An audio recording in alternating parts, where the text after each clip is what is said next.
Are we live? Yeah. Are you sure? Yes, Michael, I'm sure.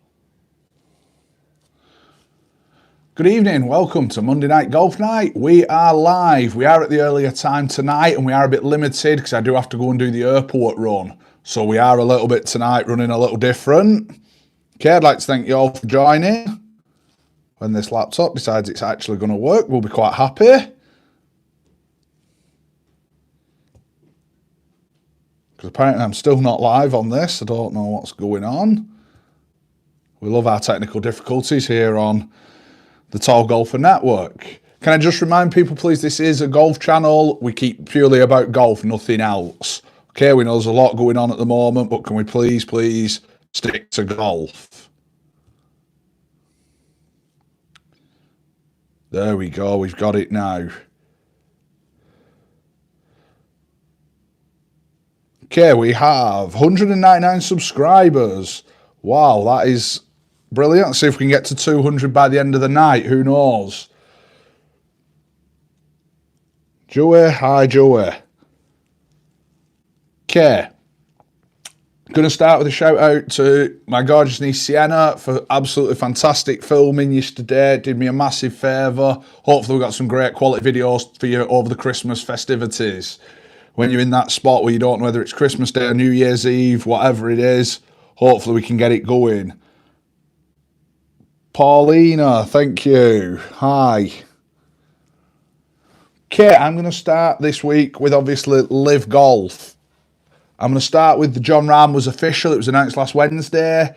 £450 million, $600. It is just astounding, the amount of money. Now, there's a lot of talk going on about whether or not it's good for the game. What's it actually created, Jon Rahm going to Live? I personally don't think Live is a bad thing. I really don't. Hi, Simon. But my question is where is Liv going? That's the big thing for me now. And I ask, where's it going? Because you've got Jon Rahm now, obviously a very talented player. We know what he's done. He's won 2 majors. Yes, but they've paid £450 million for him. So is Liv working? I'm not sure on that one. Now, there was an argument I saw last week about somebody moving the needle.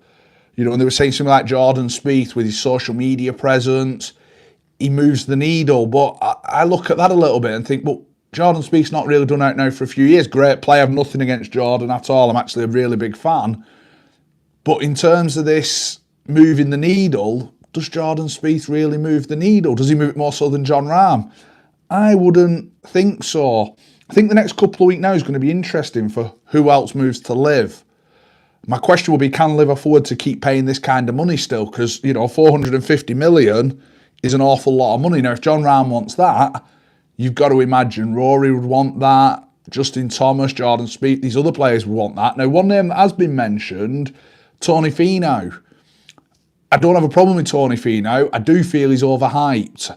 I feel there's a lot of hype about Tony Finau. And don't get me wrong, like I say, he's a great player, seems a really solid bloke, a family man and everything. I think he is overhyped though, but what's he going to go for? Because if you're sitting there, rightly so, seeing 450 million for Jon Rahm, he's got to be sitting there going, I must be 250 then. At least so, you know, can Liv afford to keep paying these kind of money? I've heard Terrell Hatton must be sitting there thinking similar. You know what, I must be 200, 250, maybe 300. Where does that line get drawn? That's the bit I'm interested to see now. I actually think Liv wouldn't be bad going for a player like Billy Horschel. I think Billy, for me, he's grown on me. I didn't like him at first. As the years have gone on, he likes travelling to Europe. He's a big West Ham fan. Now, that might go against him. But I feel like Billy Horschel, for me, he's a great guy. And if I'm Liv, I'd be looking at him. But again, he's not going to be cheap. So where's it going? That's the bit I don't quite see. Rory McIlroy came out. Obviously, I don't know who Rory McIlroy's PR people are at the moment. I mentioned this on Twitter the other day. Last week, he was coming out about the ball change. He's all in favour of it. And to me, I get Rory's got his opinions. He's totally entitled to them. But when you hit a ball like Rory McIlroy, I don't think the ball change is going to make that much difference to him. I really don't. He's that good. It won't affect him. I'm hoping it won't affect me that much. I consider myself a decent golfer. But think about your mid to high handicappers. They could get really stung here. So don't know whether Rory's good. But then he came out about the Ryder Cup. And this is what has riled me a little bit. And I'm going to go back to Jon Rahm. Jon Rahm last year, about 12 months ago, sat there saying, I want to be part of the PGA Tour for the history. It's not about the money. It's not about... Now he's turning around saying, the money feeds my family. The money does this. To me, I lost a bit of credibility for Jon Rahm. And then Rory now, he's doing something similar, saying Jon Rahm should be part of the Ryder Cup. But yeah, a couple months back, Rory were openly saying, no. He was a big advocate of Brooks Koepka for Team USA, but didn't want like Poulter, Stenson, Sergio, Westwood, GMAC. They were out. They were live. They were no longer welcome. But now Jon Rahm's gone. He's changing his tune. I can't. Where's it going? And then the other bit for me, when he's come out now and said Henrik Stenson would have been a bad captain, I think that to me is lowering the tone a little bit. He's letting himself down here, Rory. You might feel that way, but maybe just keep that quiet. Now, I got into a bit of a dispute on Twitter with this, that somebody was saying about Rory McIlroy, it's his character. They got quite personal. And the point I was trying to make when I put why sink that low was that it was getting personal, was something about his private life. I feel like social media is also becoming a bit toxic regarding this a little bit, and Rory's not helping himself with the things he's tweeting. Let me know your thoughts. What do you think? Do you think live golfers should be part of the Ryder Cup? Do you think Stenson would have been a bad captain? I don't quite know. Let's have a look. Hi, Mikesh. Super Mario, I'm at the gym watching with Casper. Enjoy it, lads. Make sure you put your workout in. Sam, and I would say, Sam, Tiger Woods or Rory? Tiger Woods all day long for me. Okay. Now, interestingly, the news has broke sort of the last 24 hours, and I don't know how true this is. So it is, at the minute, it's this sort of rumour gossip until I get more confirmation, and I will confirm it. The PGA Tour have selected to start negotiations with the Strategic Sports Group. Apparently, they're still in negotiations with LIV, but they are looking at maybe a different option for backing. I think the PGA Tour have realised the money is starting to talk. With that, though, I feel the PGA Tour is still getting very, very greedy, and that worries me a little bit. I know Wells Fargo have said what they're asking for isn't sustainable. Now, I saw some information. Wells Fargo has got more money than sense, and the fact they're saying this is no longer viable, what are the PGA Tour asking for, does make me worry a little bit. As I say, let me know your thoughts. Let me know what you're thinking. Now, the one for me this week, I talked about this a couple of weeks ago on Monday Night Golf Night, and I keep getting asked about it. Membership. Do you join a club? Do you pay and play? What do I do? What do you recommend? What are the deals? What is the club like? Me, as I said back then, I've always been a member of a club. I've been a member of a club now 25 years or so. So for me, I've always been a member. I've enjoyed the perks of that, especially when I think back as a junior. I can't recommend it enough. When my kids get old enough, they're definitely going joining a club. Now, times have changed a little bit, and I appreciate that, but I can remember back in the day, my dad had dropped me off at 8 in the morning, picked me up 8 o'clock at night. Now, we actually, where I was, had one of the most expensive junior fees in the area. When I look at prices now, you're talking nearly £1 a week. And when you work it out, they play enough holes, or you could play enough holes, it worked out probably about a penny a round, if that. It's great. Now, like I said, times have changed a little bit now. There are more safeguarding and stuff, and I totally appreciate and respect all that. But I actually think it's good. The discipline and that I learned from being in a golf club was brilliant. I hated it at the time, and some of the rules still were so outdated, it was unbelievable. But it gave you a sense of belonging. It gave you that sense of purpose. It gave me something to strive towards. I wanted to be the best. I got there eventually. I was the lowest handicapper in the club for a good 6 months. I felt I'd reached what I set out to do. It's that sort of thing. But there is the cost element. And whether or not cost is worth it. I've just had my membership renewal for next year and it's coming in at £1,100. Now, that is a lot of money for a lot of people. You know, that's a family holiday for some people. I've got my fee. I've also got my wife's fee, and I'm going to come on to that a little bit after, but I've got my wife into it. So we're talking probably the best part of £2,000 for us to play golf. And when you think I don't play winter much, is it worth it? Now, like I said, I've grown up with it. I enjoy the Saturday competitions. I've now got Tuesday competitions. At my previous club, it was Saturday, Sunday competitions. I like the team element of it. I like that I can just go and play. And that's one of the things I think people get lost a little bit. But is it worth it? In summer, for me, I try and play four, maybe 5 times a week. I think last summer, before I injured my back, I think I actually played about 6 times in 1 week.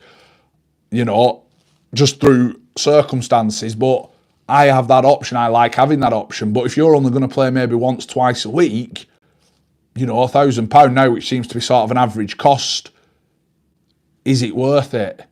When you can go and pay and play, you're relying on the weather, you're relying on the course. There's a lot of variables for you to consider. And I know people will come on here and say, I'm a member at such a club, I pay £600. Okay. You know, if that's your budget, if you're happy with that, it's what you want. But what I would say is look at the full package. There's a lot of clubs at the moment struggling for members. That doesn't mean jump around, yes, you can maybe negotiate a bit of a deal. But what I would say is show a bit of loyalty to a club. If you join a club, if you get a deal to join a club, stay at that club for a little bit. Don't jump around. Next year I'm going to go and do this, go and do that, because that's not helping the problem. And eventually, you're just going to I think you'll just die yourself off. What I would say is if you are looking to join a club, make that commitment for, say, give it 3 years and see where you are. The amount of members I speak to, or the lads I speak to who say, I don't want to join, it seems a bit.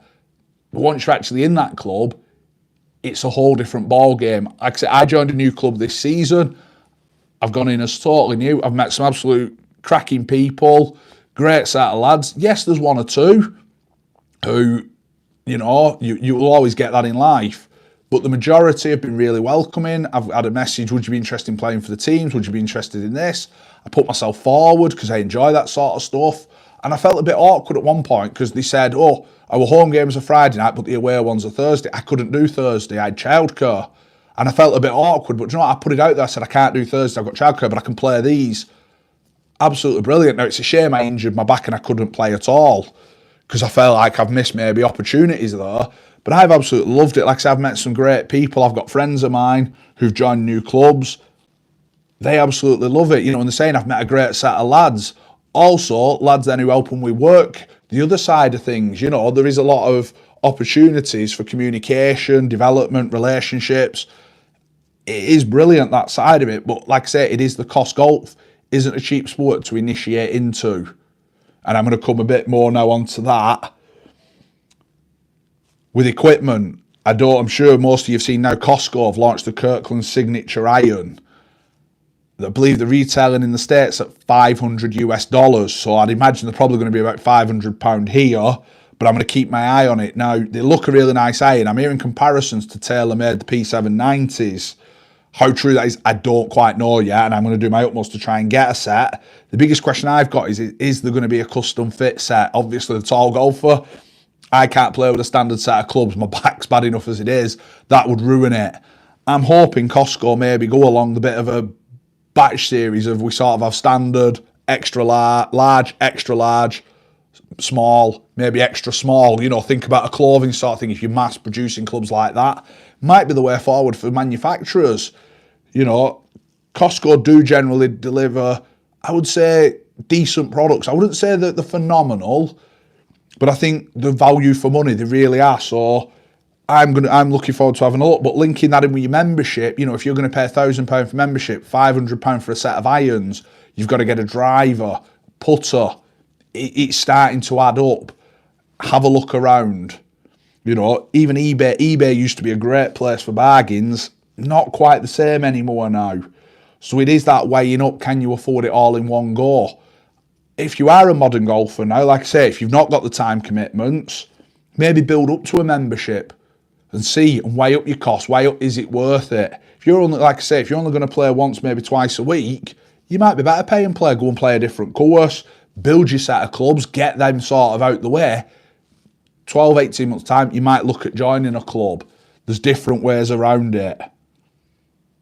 Hi Daniel, Paul, your golf will improve if you join a golf club. Then there is the social side. I totally agree with all that, Paul.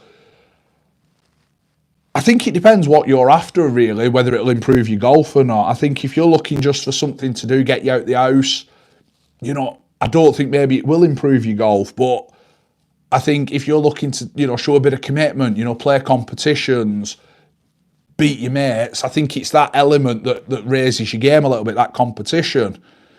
And you want to get there. But what I would say to people is do it the right way. Please don't do it the wrong way. There's a lot of people out there, men and women, who to me are trying to raise the game the wrong way. They're putting cards in, they don't know the rules, or they're not following the rules. They're getting false handicaps, and then it's up, but then they can't play to it. And then the social side turns sour. I've seen that happen quite a few times, and I've seen people called out, rightly so. I don't disagree with that at all. But what I would say, keep practicing, use the facilities. That's one of the biggest things I think about joining a club is the facilities. If you've got a good practice ground, a good putting green, maybe a chipping area, look at things like that, because that, again, what you want out of it, it's what do you want. You know, I've deliberately not joined one club in the area because I think I'd spend all my time there. The facilities are absolutely amazing. I'd never be away from the place. It'd probably end up costing me a fortune in a divorce. But it's what do you want? Okay?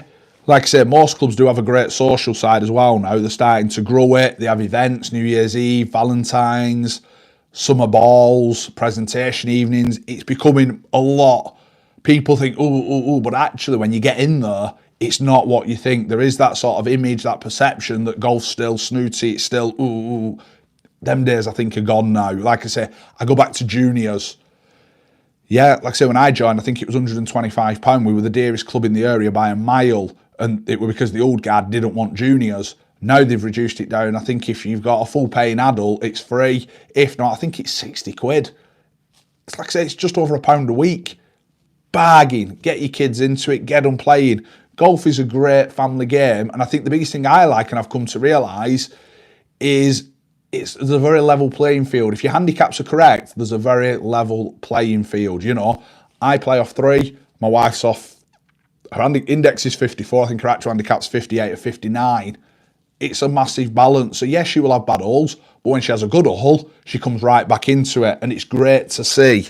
It really is. And I would recommend having a look, especially I think if you've got kids who are sporty and interested, golf is a great game for them. Have we got any? I'm just checking the questions.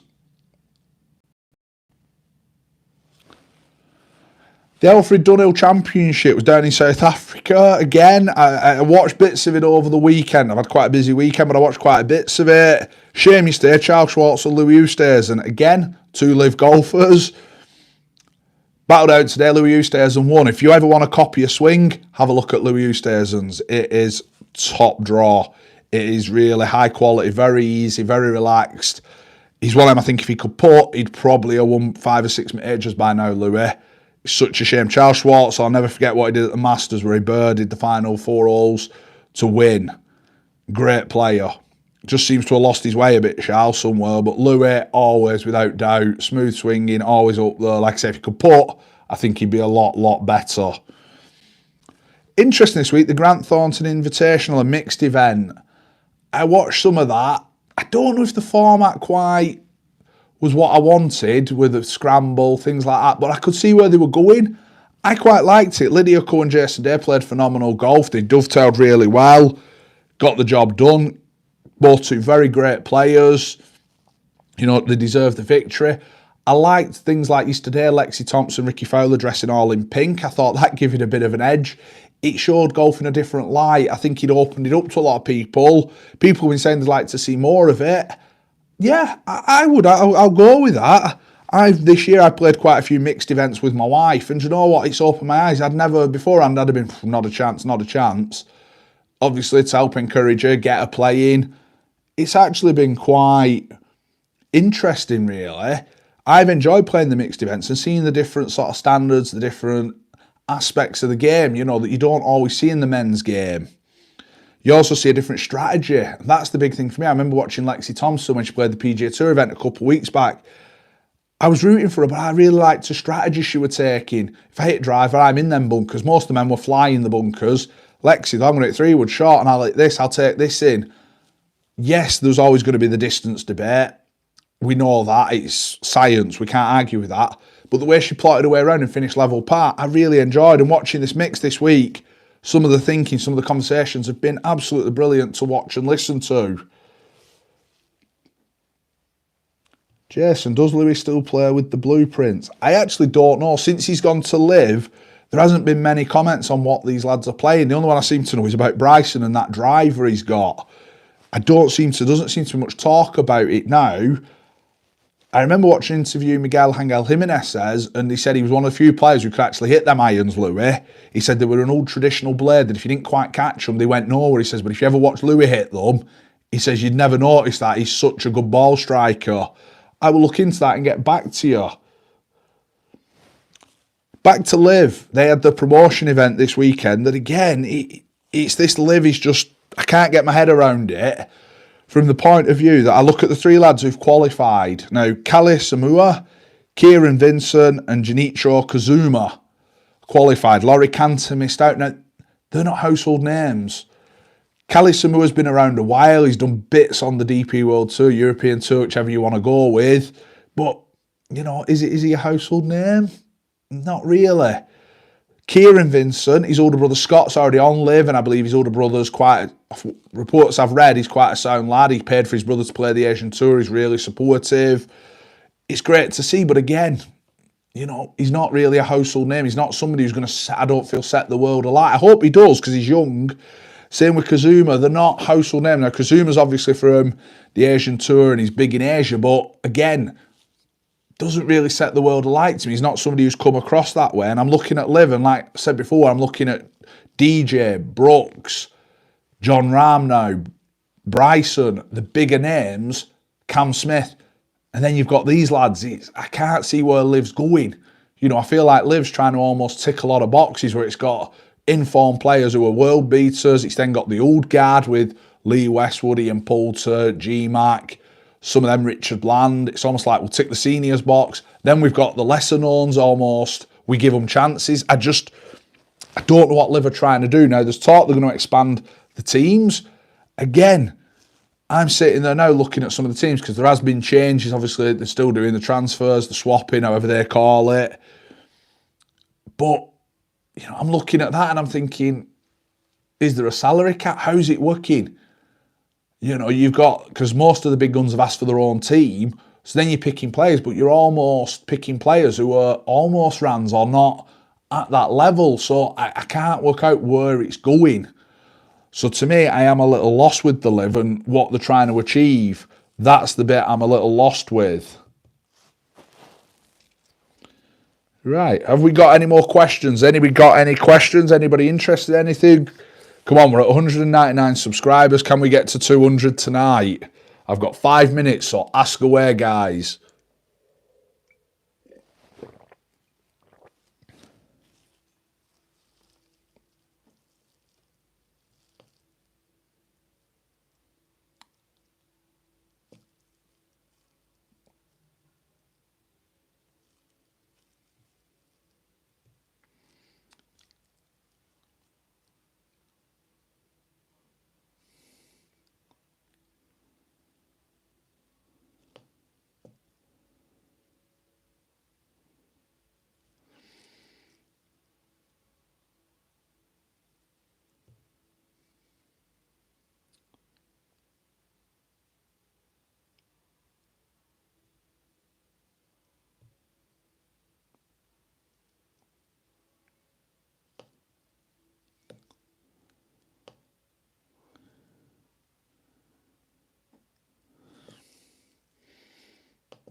Have we got anything? Anybody want to discuss anything? Anyone want to raise anything? Please feel free. If you got any membership deals or anything like that you want to say, let me know, please.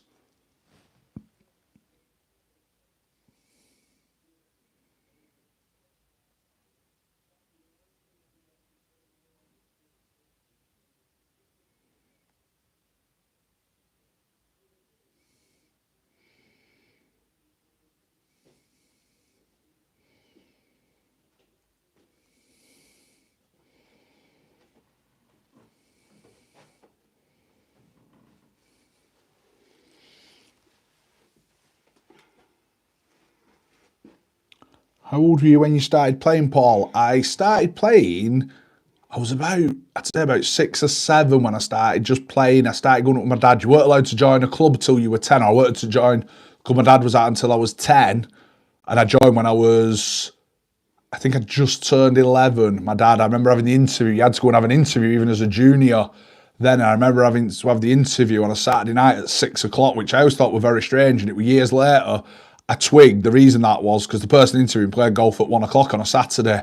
And then he could have a pint and then he did the interview. And I still remember to this day having to go and have an interview as an 11-year-old to join a golf club, which was just ludicrous. You know, it kind of blew your mind a little bit. And it was that, do I want to join here? But my dad was very supportive. Don't worry, come on. We went, we did the interview. And like I say, I got into it gradually. I seemed to have a talent for it and I just sort of stuck with it and kept going. And from there, started with lessons, developed my game, developed my knowledge. Probably went too complicated at some point. And from there, I've just grown in the game. I'd say I had some natural talent because I remember watching I remember we were at somebody's birthday party and the house backed onto a load of wasteland and they were all hitting balls in it in the garden fence. And I remember I stood up and I knocked it over the trees. And that sort of got me hooked. I could hit the ball. It weren't always straight, I'll be honest. I couldn't go anywhere. But I remember standing there hitting them into the wasteland confidently and comfortably every time. Boof, boof, boof. And I was just like loving it. And then I remember the party finished and it was summer. I remember going home to my dad going, can we go golfing? Can we go golfing? And literally mithered him until he took me. And then I got on the course, I think I topped probably every one. But I remember mithering him. And from there, I just remember developing it and he would take me and we played and he would just teach me things. And my dad was my first sort of coach. He got me the basics and then we went from there.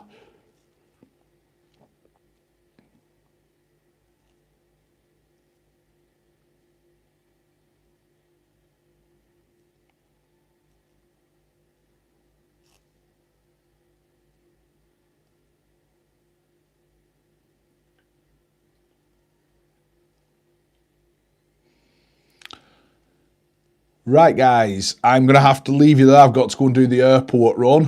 But what I am going to say, make sure you join us next week. Next week will be our last episode of the year. I've got some stuff lined up for you, some very special stuff. Let's see if we can get some more viewers, more subscribers, get your questions ready. I've been the Tall Golfer. Thank you for watching.